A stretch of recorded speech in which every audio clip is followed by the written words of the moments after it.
Hey everyone. Hi. We're going to get started now. So thank you so much to all of you for turning up today. Thank you for battling through. Thanks for battling through the heat and the travel disruptions and everything else in order to be here. We really appreciate it.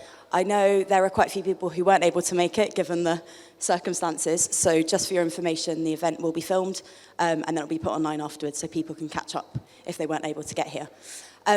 Before we start, I just want to say a huge thank you to the National Football Museum and Sam in particular for all their work, for hosting us and their work in putting this all together and making it such a great space to hold this event in. This event is being held thanks to the Football Makes History project, which is an EU-funded project that works to use football to educate people about history and heritage and help tackle social inequalities. So there'll be a workshop later on which uses some of the tools from that project so you can understand the outcomes from it and really get to know what it's achieved through its lifespan. So today, as you can see, is On the Rise, Ethnic Minority Women and Football. I probably don't need to explain to any of you in this room why this topic is so important and such a priority at the moment and has been for ages. I think we're seeing it every single day that we're watching matches at the Women's Euros over the summer. With the exception of the French national team, Thank you, Tosin. With the exception of the French national team, the lack of black and brown women in the squads is stark. To put it into numbers, out of a squad of 23 people, while the French national team has 15 ethnic minority players, all of the other nations have 3 or fewer ethnic minority players in their teams. So if we break that down a bit further, England, the Netherlands, and Switzerland have 3 ethnic minority players. All of the others, so that's 12 other teams, that's 3/4 of all of the nations competing in this top tier tournament, have 2 or less ethnic minority players. If we take it to coaching, of the 16 nations competing, there are 6 white women who are managers and there are 10 white men. Later this year, FAIR will be releasing a report that looks at very similar patterns of underrepresentation across football governance and leadership throughout Europe. So we can see these topics need to be discussed. I'm also very aware that all of the speakers we have today and most of the people in this room are working on these topics, talking on these topics, pushing these topics along, and have been for years. So the aim of today isn't to repeat ourselves. It's not to go back over these conversations that I know everyone is having. It's to really push things forward and to try to come up with an agenda for change so that we have real actionable plans that we can take forward. It will help to frame FAIR's work, and I hope it will be a tool for all of you and the wider footballing landscape to really use and see some progress going forward. Guiding you through all of today will be the wonderful Miriam Walker-Khan and Anne-Marie Batson. They are both incredibly talented and successful sports broadcasters and journalists, as well as being fantastic at sports reporting in its own right. They're also doing incredible work to make sure that the media is paying attention to and making sure that conversations around ethnic minority women within sport is at the forefront of discussions and being given the attention it deserves. So there are really, there's no better people to be leading today. So, without further ado, actually, one last thing, sorry. If you need the toilet, they're just round here, round towards the left. So yeah, please do make sure you stay hydrated. It is hot. And otherwise, I just really hope you enjoy the day and get as involved as you can. There's going to be Q&As after the sessions, so make the most of the fact that we've got speakers here in the flesh and yeah, ask whatever you want to ask. And the final session will be a chance for all of you to contribute directly to this agenda for change and making sure that we're paying attention and have noted all of the areas that mean something to you and important to you. So, I'm done now. I'm going to hand over to the wonderful Miriam, who will introduce you to the first session. So thank you and enjoy the day.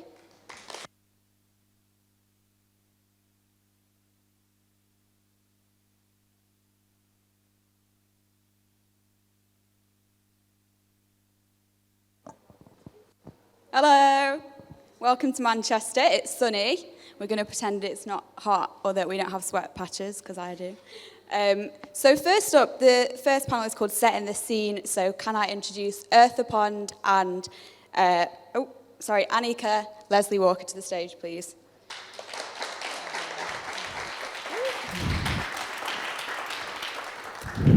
You've got your mics on. Yeah. They're not Britney Spears.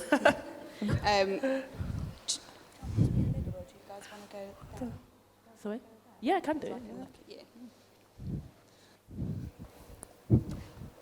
How are you both? Hot. Apart from hot. Thank you so much for coming up to Manchester today. Do you want to introduce yourselves and also tell us a bit about some of the incredible work you're doing at the moment? Shall I go first? Yeah, if you want. Brilliant. So my name's Eartha Pond. I currently run a charity with young people in education, sports and policy.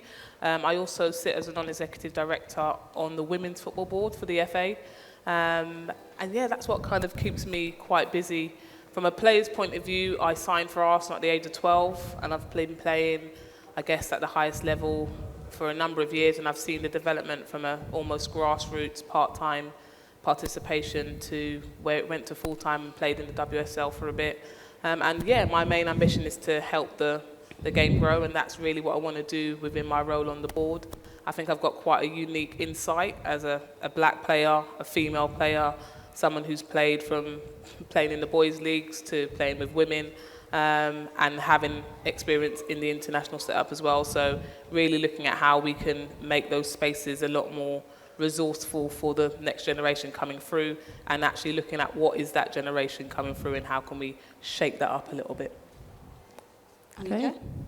Yeah, my name is Anika Leslie Walker. I'm currently a senior lecturer at Nottingham Trent University. Also doing my PhD looking at female participation in sport.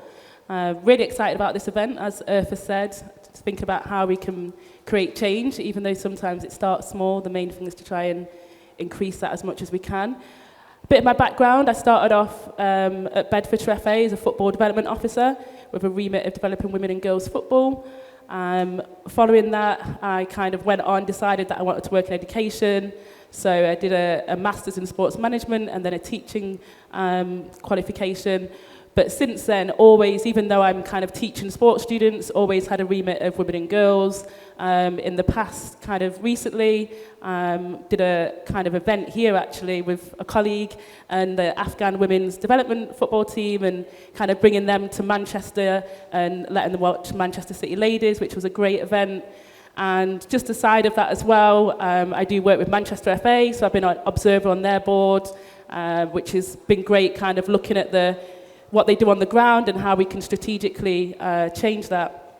And also with the Fair Network, I've done a few projects with them, speaking with Marissa later on the Football Makes History project, and also done some work on the governance code, so thinking about across Europe how we can ensure that there's a high representation of ethnic minority women.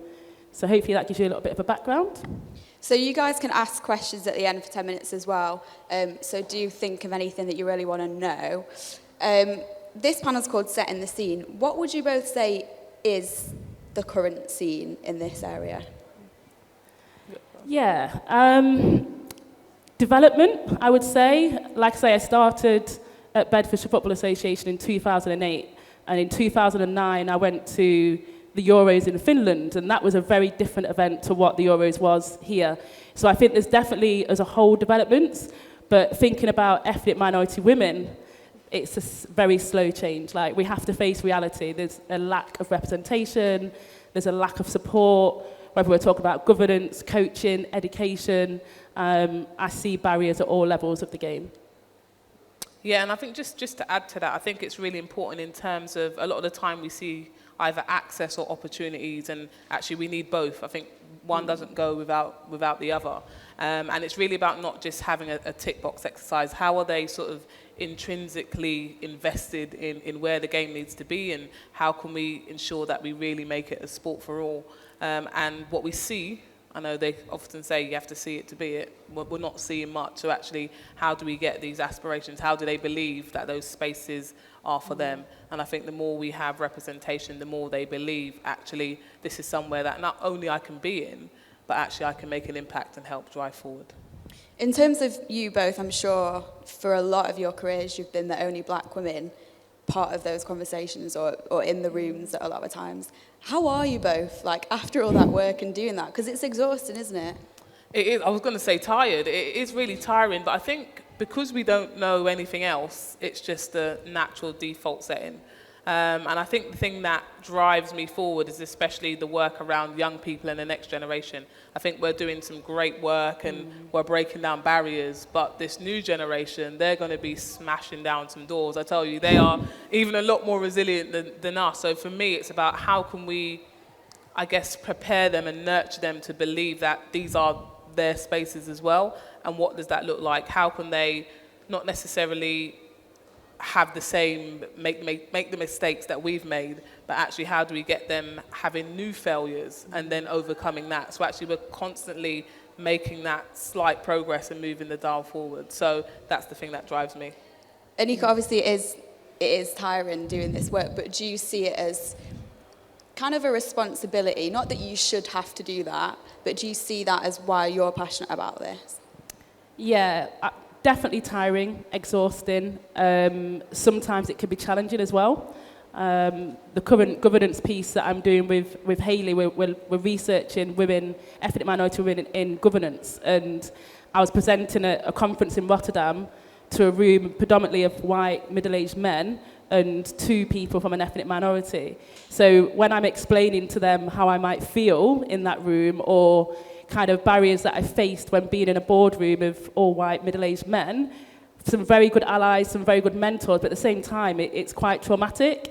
So I think even though, like you say, we've got some really strong women coming forward, I think we need to mentor, support them, explain to them how difficult it can be and how you might be able to deal with those situations. On that topic of governance, do you want to tell us a bit about your research? Because I think it's quite often an area that people forget. It's something that maybe with everything that happened with Greg Clark and the FA last year, people started to talk a bit more about it and the fact that so many white men are in those positions. How important is it? Yeah, I think first of all, I do want to say that a lot of white men and women out there are amazing. I've got a very good mentor who's a white lady and somebody at Manchester FA as well, Mayo, who is a very good mentor and an ally to me. But we also have to understand that there's many barriers faced. At one point when I was in a position, and it wasn't in a board, but it's like, okay, we're ticking a lot of boxes. So you're female, you're black, you're quite young. If you have a disability, that would be great. So literally, that was the conversation. So we have to think sometimes, is it just a tick box? And I've been in that employment matter where actually, are you employing me because of my skills and expertise? Or are you employing me because you want to tick boxes? So yeah, just as the first stage, I think is difficult. But just going on to the research, myself, Hayley, Zalika, Sheik, you might know, and one of my colleagues from Bolton University, we're basically looking at ethnic minority women in governance across various sports. There is a high number from football, but we have tennis, we have various sports, to put it shortly. But what we want to do, it's not just about collecting the data of who's involved. We really want to go out to policy, because I think it's great if we're doing things on the ground and we're running coaching sessions and we're delivering, but it's not going to change unless we go from the top. So our research, Hayley's going to really work on a short touchable publication where we can have the kind of ground key facts, which will probably be released first, and then we're going to have an academic publication as well, which looks at the matters. Now, just thinking about the research, we did some background into kind of board executive data, and there's only around 3% of female board level roles of those that are black, ethnic minority and others in terms of Asian, and that's in 350 most profitable companies. So 3% is marginal and questionable as well for me. And then just looking at the McKinsey report as well, they talk about, first of all, gender diversity, and they talk about economic profitability. So if you have more women on your board, you are more likely to get 25% more of profitability. But then if you have people that are women, but also of an ethnic and cultural background, there's a profitability of 36%. So I think, unfortunately, these are the numbers that we have to go in with, that actually it's proven that if your organisation is diverse, one, yes, it gives opportunity to more women from an ethnic minority background, but also they'll have more profit. So our research really, we did a very short survey in terms of demographics, but then we also did kind of in-depth semi-structured interviews which explored what their role is, how they got into the role, did they have any mentors, but also was there any barriers faced. Now, our main agenda wasn't to look at the barriers faced, but obviously they come up in the conversation as well. Eartha, I'm sure when you hear that, it's no surprise after all the work that you've done, but how important is it that, as well as all those high percentages of profitability, how do you say it? Profitability. Profitability. As well as that, having people with the shared lived experiences and diversity of thought, how does that affect you actually playing the game?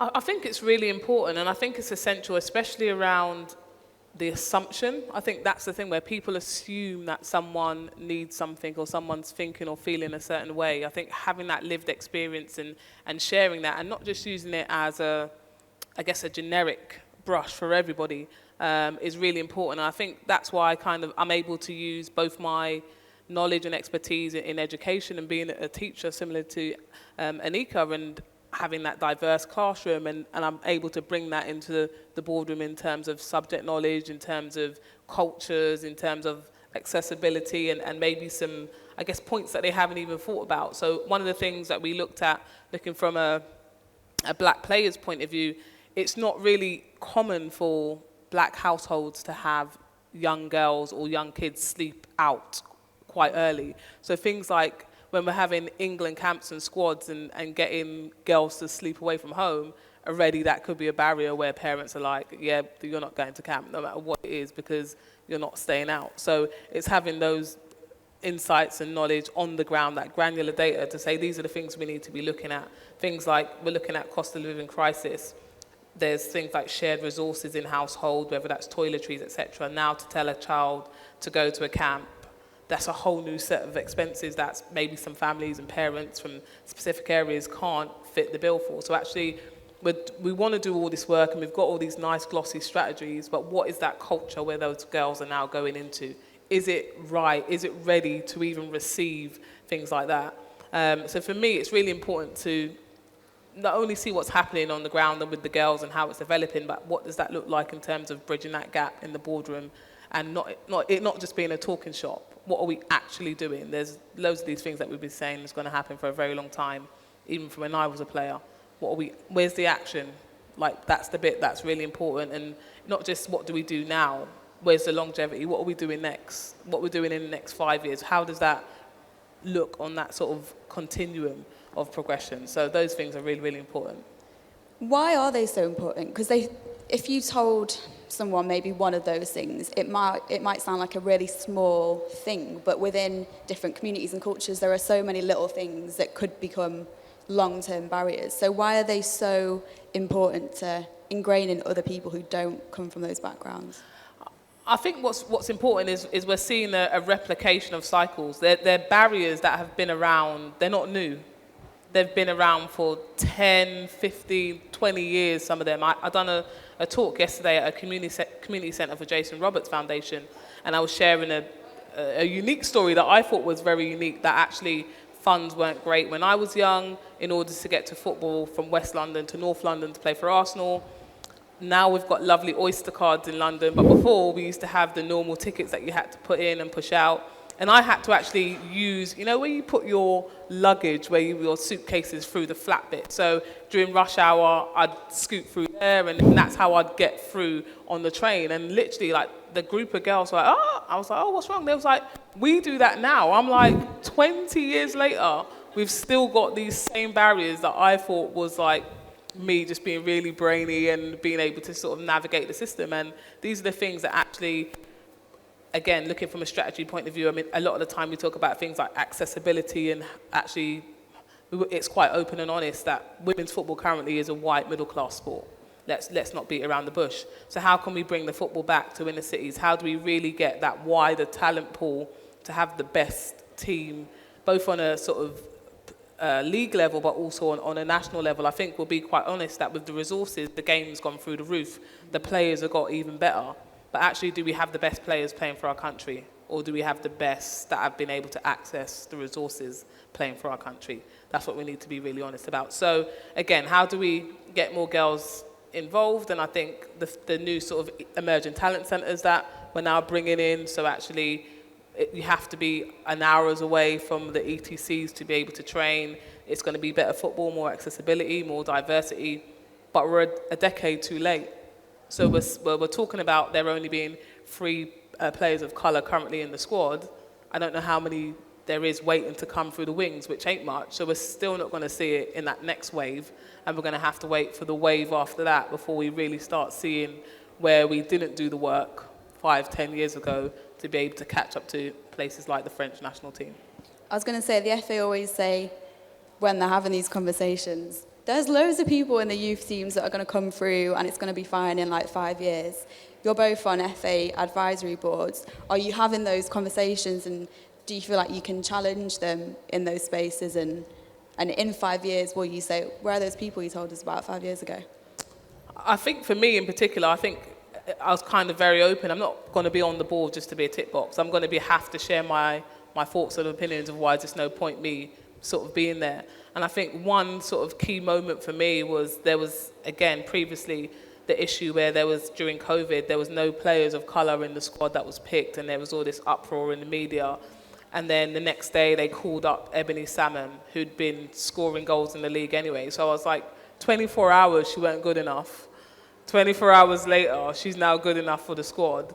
It just seemed like a rash decision in terms of she should have been in that squad anyway. So for me, it's really about having that voice and sharing that opinion, but also just kind of being open and honest about what I'm thinking and feeling and what I'm hearing on the ground, but also being open and honest to what the bigger picture looks like. So as you said, it's not just about having allies. For me, it's about having accomplices. Like, these are the people who, when things are going wrong, we don't want them to say, oh yeah, well, it looks all great now, but when actually it's a bit shaky, they're nowhere to be seen. That I want them to be side by side with me saying, yeah, this is what we want to do. And to be honest, from what my feedback that I've given and the way that the board's reacted, I haven't seen anything other than that, which is really great.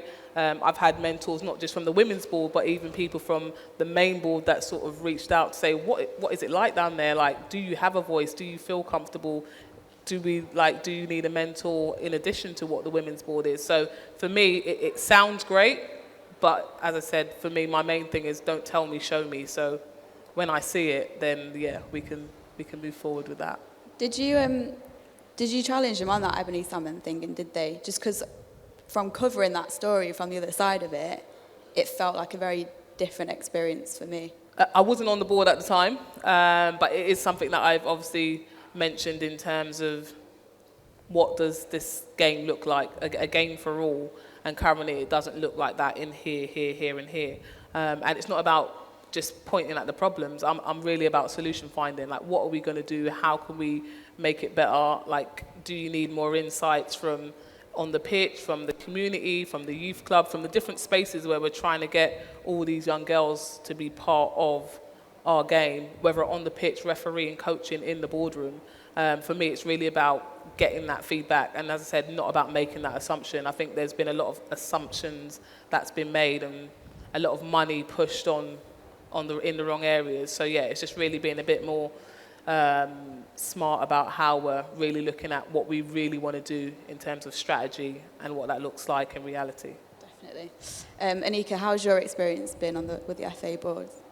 Yeah, so I'm with Manchester FA Board, and I've been an observer in a first instance. And I think anybody that's potentially thinking of going on a board, maybe observe first. I've obviously had a very good experience, but I think it's just important for us before we say, yes, we want to be on that board. If you go on a board and you're uncomfortable, in some of the research that we did, it was kind of, I got appointed to the board, but following that, actually, it wasn't what I thought it was, and I wasn't able, luckily you were able to contribute and you were listened to, but some women don't get listened to. So from my point of board, I don't want to speak too much about on the ground because I've not really touched that, but in terms of women being a conversation in the board papers and talking about in kind of, Manchester is a very diverse city. For those of you that are not from Manchester. It's a very diverse city, and I know they had a tournament at the weekend, and there was diversity shown in the girls who attended that tournament. So as a whole, my experience as well has been very positive, but I think we do still have to keep on talking about it. If there's for example, if there's a board paper that doesn't include ethnic minority women or religious acceptance and things like that, I will have that question. And it's important that we can ask those questions, I think is the important thing. Just one last question before we go to the audience. What could improve the rate of change for this so that we're not having the same conversations in the next few years? Yeah. Sorry, big question. No, that's fine. If we think about the FA, I think they are pushing the right buttons in terms of programmes that I can see and programmes that I've been involved with. So, for example, the Women's Leadership Programme is an excellent programme, but then, again, I've worked on it for the last couple of years and the representation is low. So it's how we can start to attract women to go on these leadership programmes. So it's not just about playing. They may want to, there's one of the girls that wants to be in marketing, but in football. So like you said before, the more we can see it, the more we can believe it. So I think even the young ones coming through, it's kind of how can we encourage them to go on these programs, because it is all about networking. I only found that out probably about 7 years ago. I was probably very obsolete in the scene. And then as soon as I started to network, then there's different opportunities. You learn more, you gather more information. So I guess it's for the young ones coming through, accessing opportunities, building a network, and just working hard, which we all do anyway. I think from my point of view, there's some great work that's actually taking place. I think the communication of it is just really, really poor. And I think sometimes because they're just constantly working and constantly achieving their goals, they just move on to the next thing. And I think sharing that is really important. And I think I've said it to the FA, I don't think they do that well enough in terms of demonstrating the actual good work that they do. And then secondly, I think there just needs to be just more research done in terms of what the picture really looks like. I think there's so many things in terms of some of the data is based on men. There's a few insights over here, and it's very quite muddled up. There's BAME, there's black, there's just everything's just in one big melting pot. So I think there needs to be some academics doing some real research to find out where are we really at now. The game's grown. There's been a turnover of so many different areas, and I think there needs to be someone to take it by the scruff of the neck and say, this is what the picture really looks like now, and these are the things or recommendations in terms of moving forward. I know we had like Tracy Crouch's report, and one of the recommendations was that actually we need to do something on women's football in particular. The BFP just done a research, but a lot of it's on men in terms of those roles that are being taken up on and off the pitch. So yeah, I think we just need to see where the game is currently, especially following the Euros as well. I know there's been a lot of work around legacy. Usually that's done after the Euros, but for the past 2 years prior to the Euros and kicking off, there's been a lot of work in terms of legacy in those 9 host cities. So that's where we see the great data and the impact it's had so far. So those are the things that I think that's going to help drive us forward. I think more academics and less use of the term BAME is a great starting point. Take it out. Yeah. Get it out. Do we have any questions from the audience? Toss in. There she is. So I was just going to say, like, it currently feels like policies and strategies are kind of created to pander to white people. And I feel like that's why nothing's been done. Why do we need to be smart or get allies to push things through? Because that's the reason why nothing's happening. You know, people are saying that it's great things, but the FA has just released a report saying that they're going to try and do more to get more girls in sports. But I've actually read what they released, and there's absolutely nothing on there about diversity. Nothing. So why am I going to sit here and be like, oh, strategies and policies, when those strategies and policies, what are they? Like, what is the point of it? It just feels like it's just been created to be like, oh, to the white people, oh, it's fine, we're not going to try and disturb the boat too much. And we've been doing that for God knows how long. You need to push people out the boat now. Yeah. Sink the boat. I think just to add to that comment, I think it's really important. As I said, there's there can be stuff done, but I don't want it to be like just reactive. I'm really passionate about it, like you. As I said, I want us to really get the right data. There's always a lot of excuses about GDPR and we can't collect this and we can't collect that. I think we need to get a real overall scope of where it currently is. I think that the current data that's being used, it works for different organisations.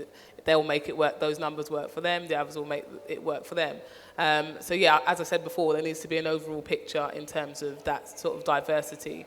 And I think a lot of the time, a lot of people focus on the pitch as well. I think there's so many different roles. I think refereeing, coaching, as I said, administration. A lot of the time, for me personally, things are presented in percentages. And me being the geek I am, I break that down. So I'm like, so that's like 8 people. So yeah, what does that really look like in terms of real numbers? I don't beat around the bush. Like, how many is it? Where are they from? Are you going into the right spaces? Are we really trying to make it as diverse as we possibly want it to be? And yeah, so as I said, all I can do is continue to advise from a personal level. But I said the more people that are in and around those conversations, that are on the leadership courses, that are engaging and giving those insights, slowly, we're going to get to where we want it to be.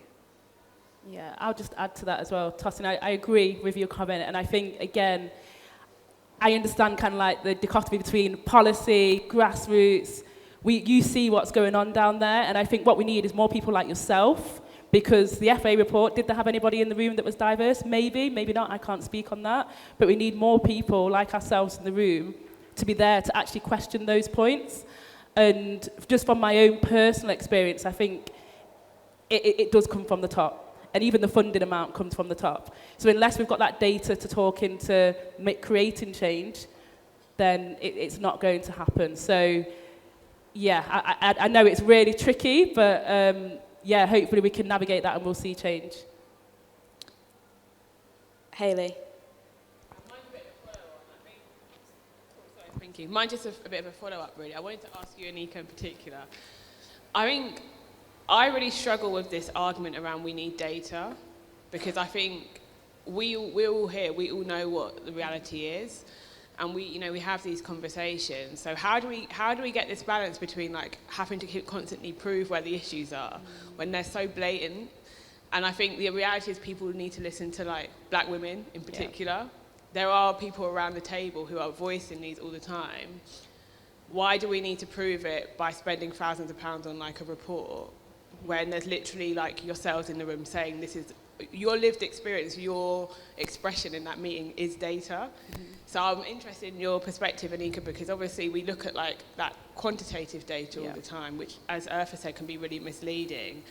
How do we use that qualitative data, and how do we include like lived experience in that data? Because I feel like, yeah, we spend so much money on reports, we get really worked up over like trying to prove what issues we all can see, like they're so obvious. So I don't know if you've got any thoughts on that. Yeah, good question, Hayley. I think data is necessary. Sorry, I've got my academia head on now. Data is necessary because it brings accountability, is the key thing. And without accountability, then there won't be change. Now, again, going to that funding piece, universities are, since Black Lives Matter happened, it's very on the agenda in terms of race equality and diversity. And universities are looking at that, also sustainable development goals. Gender is key, if we can look at things like deprivation and so on. So I understand that numbers don't always talk. Fortunately, a lot of people are looking at qualitative now in terms of storytelling and ensuring that, for example, the story that I've told can be represented in a more kind of a format that is received well. Yeah, I guess the answer is it's just accountability, and I guess when we've got accountability, we can trigger those organisations that are showing a lack of equality to change in some way, just as it's happened within European organisations. I think just to add to that, I think it really does just come down to leadership. And I give an analogy of Marcus Rashford and the food crisis that he helped with. He'd done an interview the day before and was on BBC Breakfast talking about how it helped him and why there's such a need for it, and everyone just sort of the day before that, he'd written a letter and they just pied it off. He then went and actually was in front of the cameras, and you could actually see it. You could see the lived experience. You could feel the emotion. You could see there was a need. And all of a sudden, it changed, and they invested in it. So for me, it's something about the leadership, the accountability. And I don't know if they just always want to see the trauma. They want to see you break down. They want to see the emotional side before they say, okay, let's help them out. Let's do a bit. I think for me personally, that's something that always, the lack of integrity just gets me all the time. Like, it's not someone speaking from an emotional point of view. It's not a one-off. It's a significant amount of numbers that actually, even if though it was 100 and that transitioned to 100 more people from diverse backgrounds participating, it means the pool's now wider. It means actually we're getting the best of our whole country. I think at the minute, it's just, the data's used in all different areas, and that just comes from a leadership point. And I think that's why football as a whole is such a tool for social change. But also, we need to make sure that we're demonstrating good practice within our sports. That's why the governance is so important. So when we do have that impact on societal issues, actually we have those variation of voices, those reasons why, those people with lived experience that helps to drive that strategy and that change going forward. Just on that, because I know Hayley's probably thinking this as well, how do we get to a point where we don't have to have that trauma and show that trauma and those conversations to get them to understand, so that people could just read Marcus Rashford's words and think, do you know what, that happened to him, instead of seeing him and seeing the trauma through him? I don't think that the trauma will ever stop, because I think what's really important is that we don't think we've addressed the issue and we stop. That will always change, it will always develop, it will always be something new. So I think those stories will always have to be told. I guess it's just about when we've told those stories, it's not a talking shop. There's actually some action that's taken place. There's some things that are embedded so that actually these are not problems we're revisiting, because we've actually put something in place and we've got a new thing that we're now trying to change. So it's always about making progress and moving the dial forward. So I think that's the bit that's really important. Front row, sorry, I don't know your name. Hello. Oh, thank you. Sarah Galligan from the National Football Museum, and also an advisor to British Cycling on diversity. I've got a few reflections. Do allies work? Love the idea of pushing them out of the boat, or replacing them, amplifying strong people with lived experience. Lived experience is absolutely key. A few months ago, I was at a diversity inclusion on the board at the Rugby League World Cup, and I was the person that made the point that we were all white. And we were all racially white as well. So it was, we're all white British. It was so allies are needed in that. I raised that, and at the same time explained how we could change that. From people in the network, we had ambassadors we could bring in, and a few examples of how that we could change. So we need allies so that they replace themselves. So if I was to be speaking at an event, I would say, hello, and who could I replace myself with, perhaps, as well? I'm very clever and I have great experience. There are also other people other black women with great experience and very knowledgeable. So, I think that I do have a real desire for quotas as well at the start of things in governance. It'd be great if we didn't need them. It'd be absolutely wonderful if we didn't need them, but to start change, to take power, to give power, to redistribute power, we need to nudge change as well and make it happen. So, and it'd be lovely if we didn't need it. And again with data as well, I agree with we need to speak in no stories without stats and no stats without stories. A big believer in just listening. We human beings, we love the stories. You're so right about qualitative.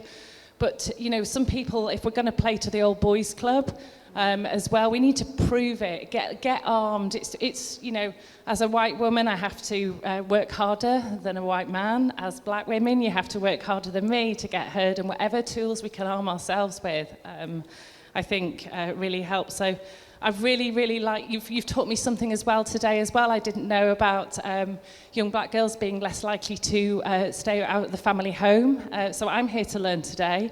Thank you. And as I can be an ally and bring people in and replace myself, I hope that often that's how I can be a good ally in this arena. Thank you. I think that is it. Yeah.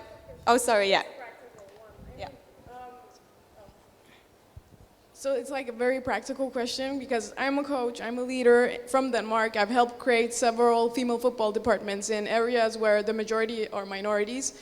And by doing that, I've shown that something is possible if you use the right strategies, if you do stuff in a way that shows it matters where people come from and what their background is, and having that knowledge, being in several of the tick boards where it doesn't matter if I'm even there, they're just using me, right? For example, in the Danish FA, I'm a youth advisor, but I don't really get anything to say, and I want to like up my game, take the next step, and share strategies, share how things have worked for me and how we can make football more accessible for minority girls. But what if like they block you? When the system blocks you, what do? Find another way. What way?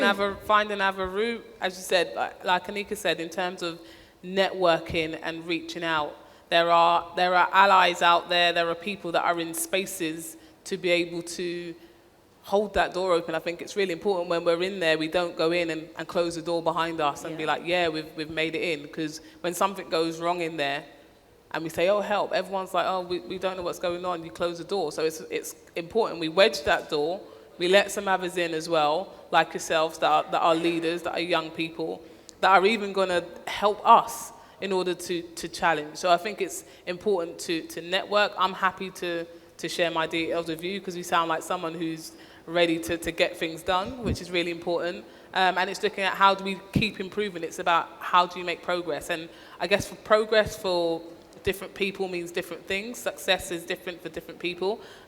You seem like you've got a lot of great work that you want to do. And it's about how do we facilitate that. There might even be things that are already happening that you're just not aware of, that it's able for you to take that next step. And like I'm aware of the leadership programs and the Danish FA has programs, but then they're only accessible for people who are staff in the Danish FA. And how do you become staff in the FA when they won't let you in? So it's like... Again, I guess in terms of sort of policies and procedures, there are certain things that are in place where actually that's the norm, but it doesn't mean that actually things can't happen which are different. It's about having those conversations to find out, actually, I don't currently fit this criteria, but this is something that I really want to do. What is the way around it? Is there a way around it? If there isn't, they might not have even thought about it. They've never been posed with that question. So actually for them, it's about, oh, we need to think of this strategy because we've not even had to think of this problem before. It happened quite recently in a school that I was at. One of the young girls had some henna for Eid, and part of their uniform policy, they never had anything on it, but they put her in isolation because she wasn't meant to have henna and they didn't know what to do. But now, because they had that conversation, because they were posed with that problem, they thought, actually, we've never had to do it before, but brilliant, this has come forward to us, we can now add it. So actually we don't have this problem because we've embedded something to make sure there's another route. So never give up. I won't, but it's just like you always get the pat on the back and they tell you to keep going. And keep going don't where? Really do anything keep about going it, where? right? Yeah.